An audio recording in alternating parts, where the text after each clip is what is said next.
ஒரு காலத்தில் பாதாள உலகை ஆட்சி செய்த மந்திர சக்தி கொண்ட வீரன் மயில் ராவணன். காளிதேவியின் தீவிர பக்தன் அவன். மயில் வாகனத்தில் பறந்து எதிரிகளுக்கே அச்சமளித்தவன். ராம ராவண போர் உச்சத்தில் ராவணன் அவனை அழைத்தான். ராமனையும் லக்ஷ்மணனையும் பாதாளத்துக்கு கொண்டு வா என்று. ஒரே இரவில் மந்திர புகையாய் மாறி ராமன் லக்ஷ்மணனை பாதாளத்தில் சிறை வைத்தான் மயில் ராவணன்.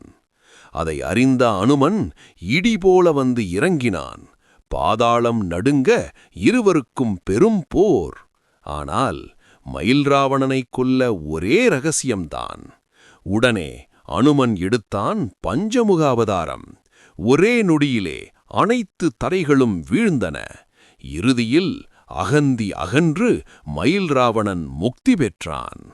பக்தியும் தர்மமும் எல்லா சக்தியையும் வெல்லும்.